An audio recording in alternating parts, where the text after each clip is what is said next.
Hi everyone, it's Steph here if you don't already know, and on this channel I just talk about all things careers and all things lifestyle. So that just includes how I got into the commercial law industry and how I manage my time as a black female entrepreneur and someone who has a 9 to 5.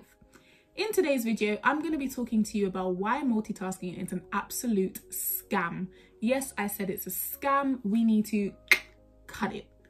No, obviously it's not a complete scam, but I do think we have gotten very good at scamming ourselves into believing that we can manage 3, 4, 5 pieces of work for 4 different supervisors and we can multitask to get it all done to a great standard. No, we need to learn how to prioritize those tasks and actually find out which one takes priority so we can focus on each individual task at a time. I'm going to be breaking down for you what the definition of multitasking actually is, what the pros and cons are of multitasking, and then when are good times that we can actually use multitasking to our benefits, and why we should stop scamming ourselves into believing that we can use multitasking at work when we really shouldn't be. If you like this kind of explained video, please do like, comment and subscribe, and don't forget to also follow me on Instagram, as that is where I post more tips and tricks for you.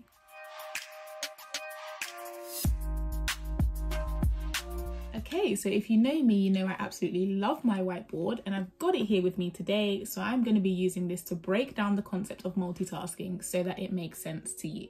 Okay, so before we get straight into it, we're going to have to start off with a definition. I've got my trusted whiteboard here, which we popped up in the corner as well so that you can see more clearly.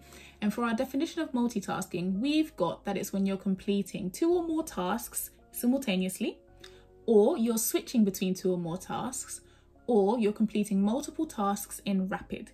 All 3 definitions basically mean the same thing, you're just doing multiple tasks. That's why we call it multitasking. Fine. Well then, what are the pros of multitasking? I know at the beginning I said that multitasking is a scam, and I definitely stand by that. I think we as the human race have been fantastic in convincing ourselves that we can use multitasking for absolutely anything. And I don't think that's what multitasking was actually intended for. Where multitasking is actually good, however, is with something called habit stacking. Now, if you haven't read a book called Atomic Habits before, I would definitely recommend that you go and get it. I've popped the link in the description down below to make it easy for you. But essentially, Atomic Habits talks about something called habit stacking, where if you're doing something which is already a habit for you, so for example, you always go for a 20-minute walk every day without fail, come rain or shine, you will be on that walk. That is a great time for you to try and build up a new habit as well. So let's say, for example, you want to get into the habit of listening to one audiobook every 2 weeks. Every time you go on your 20-minute walk, you will play that audiobook. You will then get into the habit, because you're already building on top of a habit that you already have, of listening to audiobooks as well. So now you've picked up a new habit and you haven't affected your old habit.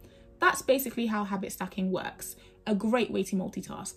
Fine. Okay, so I've just said that multitasking can be good because it allows you to habit stack, and that's all great and well. But how can multitasking be a negative thing? What are the cons of multitasking?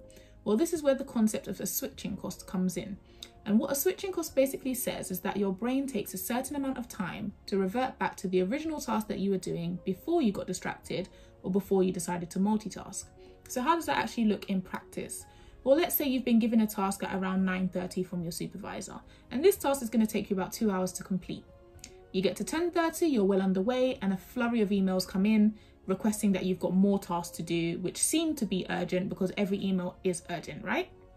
Well, when you get distracted and start looking through those emails, it then, according to the different studies, takes you between maybe 8 to 12 minutes for your brain to revert back to the original task that you were doing.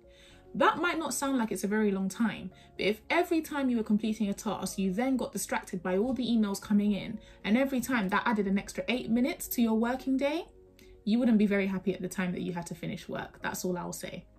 So it's really important to be wary of switching tasks and multitasking, especially when you're doing taxing things like work for your supervisor or things which generally just take a bit more brain power. But if you're just trying to habit stack and do things like listen to a podcast or listen to a book on your run, then sure, multitasking is the thing for you to do. Okay, so hopefully you've enjoyed today's quick explain video on why multitasking as we know it is in fact a scam. Obviously, I have spoken about the main pro of multitasking being habit stacking, and I 100% recommend habit stacking if that is something you are trying to do. Just please remember that when you're doing important tasks, multitasking isn't the way to go. If you've enjoyed today's video, please do remember to like, comment and subscribe, and do follow me on Instagram at SuccessWithStephUK because that is where I post my tips and tricks more regularly. I'll be back next week with another video. Bye!